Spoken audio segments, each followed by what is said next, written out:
Hello दोस्तों, तो अब हम डिस्कस करने वाले हैं some basic concepts of chemistry का क्वेश्चन नंबर 21, जिसमें कि हमें एक डाटा टेबल गिवन है जिसमें हमें बताया गया है कि जब डाई नाइट्रोजन को डाई ऑक्सीजन के साथ में रिएक्ट किया तो अलग अलग तरह के हमारे डिफरेंट कंपाउंड्स बने।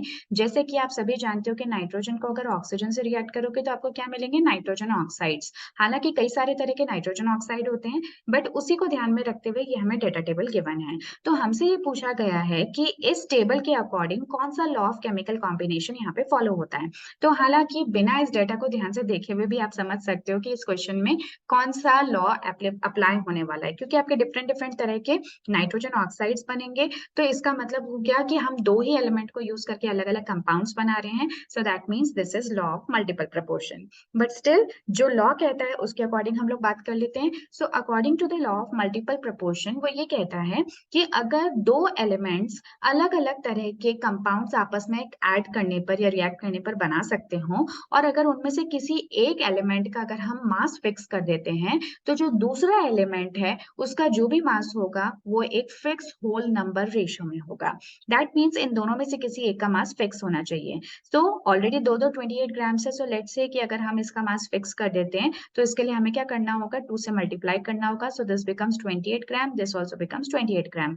बट क्योंकि यहाँ पे हमने इस डाटा को अगर थोड़ा सा मल्टीप्लाई किया है तो इसको भी यहाँ पे हमें बिल्कुल उसी कंट्रोल कंडीशंस में इसको भी ऐड करना पड़ेगा। सो 16 इंटू 2 32 ग्राम्स हो गया और 32 इंटू 2 64 ग्राम्स हो गया। तो अब आप देख रहे हो कि जो डाई नाइट्रोजन है चारों ही एक्सपेरिमेंट में उनका डाटा फिक्स मास फिक्स हो चुका है। तो जो डाई ऑक्सीजन होगा उसके जो भी मासेस हमें यहाँ पे मिल रहे हैं, so that would be present in a simple whole number ratio. तो ट्राई करके देख लेते हैं। देखो ये कितना है, 32 ग्राम्स, उसको 64 ग्राम्स, देन ये देखो 32 ग्राम्स है, इसको तो हमने छेड़ा ही नहीं है, और ये 80 ग्राम्स है। तो एक बार ट्राई करते हैं कि क्या ये और सिंपल होल नंबर रेशियो में आ सकता है क्या। बिल्कुल आ सकता है। अगर आप इन सभी को 16 से डिवाइड कर देते हो, so this will become 2। ये हो जाएगा 16, 4 से 64 होता है। This becomes how much, this again becomes 2, और 80 कितना, 16 5 जा 80 होता है। सो दैट मीन्स ये एक सिंपल होल नंबर रेशियो में आ चुका है when you have fixed one of the element, जो कि इस केस में डाइनाइट्रोजन है। राइट। तो एक बार इस जो लॉ है उसके स्टेटमेंट को भी हम प्रॉपर्ली देख लेते हैं, हालांकि मैं आपको ऑलरेडी बता चुकी हूँ। So what is law of multiple proportion, ये सबसे पहली बार डाल्टन ने दिया था 1803 में। And according to this law, अगर दो एलिमेंट्स आपस में मिलकर क्या बना सकते हैं, एक से ज्यादा तरह के कंपाउंड बना सकते हैं। तो अगर उनमें से किसी एक एलिमेंट का मास फिक्स कर दिया जाए तो जो बचा हुआ दूसरा एलिमेंट होता है उसके सभी मासेस एक सिंपल होल नंबर रेशियो में आपको मिलेंगे। तो अगर मैं आपसे पूछूं कि यहाँ पे हमने फिक्स मास किसका किया, तो डेफिनेटली नाइट्रोजन का कितना कर दिया, 28 ग्राम्स कर दिया। तो दूसरा एलिमेंट कौन हुआ, ऑक्सीजन, जिसके चारों ही एक्सपेरिमेंट में अलग अलग मासेस है। एक में 32, एक में 64, एक में 32 और एक में 80, जिनको कि हम सिंपल होल नंबर रेशियो में लेकर आएंगे तो दिस विल बिकम 2 4 2:5, राइट। तो yes, this follows the law of multiple proportion. उसके बाद में जो नेक्स्ट हमारा पार्ट है दैट्स वेरी सिंपल। इसमें आपको सिंपल कन्वर्जन्स करने हैं। तो टाइम को सेव करने के लिए ऑलरेडी जो डेटा है यानी कि जो कन्वर्जन्स है वो मैंने आपके सामने रख रखे हैं। बट आपको ये बताना है कि 1 किलोमीटर या जो भी अलग अलग जो प्रीफिक्सेस हैं उनको आपको एक दूसरे के साथ इक्वेट करना है। तो इन सभी के रिलेशन मैंने with respect to same quantity बता दिए हैं। जैसे कि मैं आपको एक करके दिखा देती हूँ, after that I think this would be simple. ठीक है, जैसे कि फर्स्ट पार्ट कर लेते हैं। सो इन दिस 1 किलोमीटर कितने मिलीमीटर और कितने पिकोमीटर के इक्वल होगा। तो आप जानते हो कि 1 किलोमीटर कितना होता है, 1000 मीटर होता है। 1 मिलीमीटर 10⁻³ मीटर्स होता है, और 1 पिकोमीटर 10⁻12 मीटर होता है। तो आप इसको सॉल्व कैसे करोगे, सबसे पहले तो आप ये लिख लो कि 1 किलोमीटर कितने के इक्वल है। So that's equal to 1000 metre. ठीक है, ये हो गया आपका 1000 मीटर। अब हमें इस मीटर को है ना बदलते रहना है, मतलब 1 मीटर को बदलते रहना है।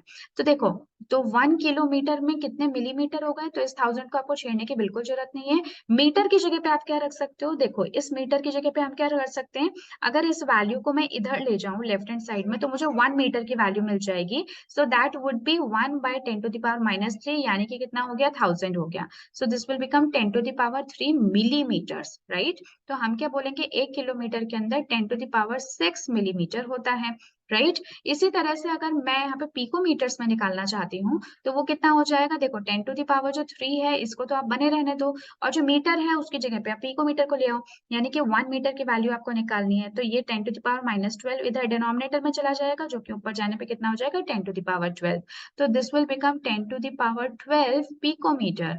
तो अब जब आप इसको सॉल्व करोगे so this will become 10 to the power 15 picometre. ठीक है, तो इसको कैसे सॉल्व किया आपने, 1 किलोमीटर में कितने मिलीमीटर हैं, so you will write 10 to the power 6, और पिकोमीटर कितने हैं, so you will say 10 to the power 15। ठीक है, इस तरह से आपको इसको सॉल्व करना होता है। हालांकि जब आप प्रैक्टिस आपकी थोड़ी हो जाएगी तो आपको इतना सॉल्व करने की भी जरूरत नहीं है, आप अपने आप ही ओरली भी इस काम को कर सकते हो। तो बिल्कुल एग्जैक्टली इसी तरह से आपको सेकंड क्वेश्चन भी करना है, so I am leaving this as the homework. और जो थर्ड है वो थोड़ा सा डिफरेंट है, तो वो मैं आपको बता देती हूँ कि इसमें मिलीलीटर्स और जो सेंटीमीटर या डेसीमीटर है इनके अंदर कन्वर्जन है, सो ये वाला मैं आपको करके दिखा देती हूँ। तो देखो अगेन कन्वर्जन आपके सामने है, 1 मिलीलीटर के अंदर 10 टू द पावर -3 लीटर्स है, 1 सेंटीमीटर क्यूब में 1 मिलीलीटर होता है, और 1 डेसीमीटर क्यूब में 1 लीटर होता है। तो आप कैसे चेंज करोगे, पहली बात तो जो 1 लीटर है वो कितने के इक्वल हो गया, 1 डेसीमीटर क्यूब के इक्वल। ठीक है, लेकिन हमें ml और लीटर का भी करना है। तो देखो 1 ml के अंदर 10 टू द पावर -3 लीटर्स मैंने आपको बताया, 10 टू द पावर -3 लीटर है। तो बताओ अगर 1 लीटर 1 डेसीमीटर क्यूब के इक्वल है तो 10 टू द पावर -3 लीटर कितने के इक्वल होगा, 10 to the power -3 decimetre cube के, राइट। सो मेरा आंसर क्या हो जाएगा, थोड़ा सा प्रॉपर्ली इसको लिख देती हूँ, शायद देखने में दिक्कत आ रही होगी। So this should be what, 10 to the power -3। ठीक है, so this is 10 to the power -3, और ये भी हो गया 10 to the power -3। Okay, so this was all for this lecture. इसका मैं आपको जो आंसर्स हैं वो भी आपको यहाँ पे दिखा देती हूँ। So if you want you can see this. Okay, so yes this was all for this video. I hope कि आपको ये जो क्वेश्चन है ये अच्छे से समझ में आ गया होगा, और आप अपने जो आंसर्स हैं उनको भी यहाँ पे मैच कर सकते हैं with this table. So this was all for this video. We will meet in the next class with the next video, next question. So till then, take care. Goodbye.